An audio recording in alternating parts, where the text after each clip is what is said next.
For this particular morning meditation, I'm responding to one of my social media posts again.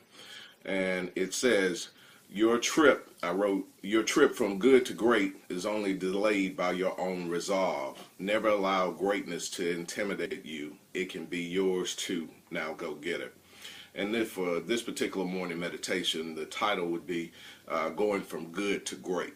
Good to great. Actually, the good to great piece, I picked that up from a YouTube sensation who's setting the world on his ear right now, Eric Thomas, also known as E, the hip hop preacher. So if you go on YouTube, I definitely recommend listening to him here. The brother will motivate you like few can. But when we're talking about going from good to great, so many of us have gotten so accustomed to good that we don't ever reach for greatness. Greatness can be yours too.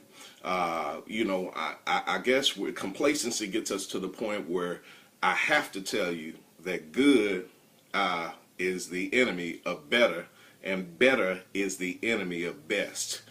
You got to push and exert all that you can to be who God has called you to be. Ecclesiastes 9 and 10 in the New Living Translation, the following words are penned. Whatever you do, do well. For when you go to the grave, there will be no work or planning or knowledge or wisdom. Hey, there are no instant replays on this thing that we call life. There's no second takes. There's no rewinds. Once it's over, it's over. The scriptures declare in the book of Ecclesiastes, for him that is joined to all the living, there is hope. And it goes on, it says, better to be a living dog than a dead lion. Hey, you got to make the most of the days that you have. We all know that tomorrow isn't promised. Why are we putting off greatness for so long that as if tomorrow looms as a definite possibility? You got to do something in your now. And we're talking about going from good to great.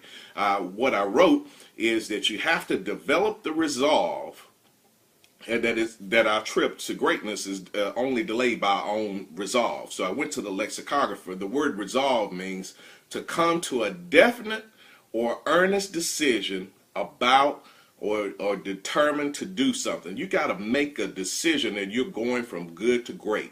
Everything in your being, you got to turn almost like a beast. You got to be single-minded about your goals and purposes. Whatever your hands find to do, you need to do that with all your might. I heard Joel Osteen tell the story recently about an eagle, and they said how high, and about an eagle, that an eagle, even though it's at the top of the food chain as far as birds are concerned, or the most graceful bird, and that eagles are often attacked by crows.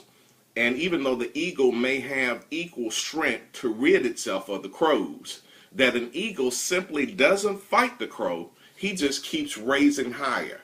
Said some eagles can soar to up to 30,000 feet where jets are. So instead of fighting with those folks on that same level, and I definitely have some crows in my life, my brother or sister.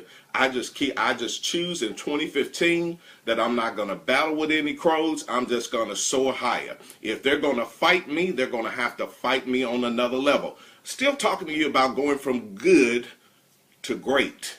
Proverbs 21 and 5. The plans of the diligent lead only surely to advantage, but everyone who is hasty comes surely to poverty. It's going to take work. Work is the thing that's going to separate you, those that find greatness, and those who long for greatness. You can't talk about it forever. You can't have $1 million dream and follow it up with a minimum wage work ethic. It's going to take work. Proverbs 14:23. In all labor there is profit, but mere talk leads only to poverty. Everybody can talk a good game. Sooner or later, you're going to have to develop the resolve that you're going to grind, that you're going to achieve, that God put you here not just to exist. He put you above the beggarly elements of this world, that God created you to be. You were fearfully and wondrously made, that you are created in the very image of God himself. And I'm telling you on today that your trip to, your trip to success is only delayed by your on resolve. It's time for us to go from good to great. Good was good for a season, but your time is limited. The scriptures declare that a righteous man leaves an inheritance to his children's children. There are people yet unborn that are depending on what you do today. It's time out for us settling for good when God has called us to greatness. Greatness can be yours too. Proverbs 10:4. Poor is he, it says, a slack hand causes poverty, but the hand of the diligent maketh rich. You want a lazy man, you can dream, but God never called you to dream and live your life in a hammock. He wants you working towards that dream. Proverbs 12:24. The hand of the diligent will rule, but the slack hand will be put to forced labor. A slave. Are you still working on somebody's dream when God instilled a great dream in you? That on one hand, the diligence, you dominate. Are you working on somebody else's dream? You're no better than a slave. Proverbs 13:4. The soul of the sluggard craves and gets nothing, but the soul of the diligent is made fat. 2 Thessalonians 3:10. If anyone is not willing to work, then he is not to eat either. Hey, it's going to cost you something to have a grind on this level. Greatness costs. My question to you is, on today and from today on, will you pay the price? If you pay the price to be great, then I submit to you, your trip from good to greatness is a definite one. It'll cost you something. Pay that price. God bless you.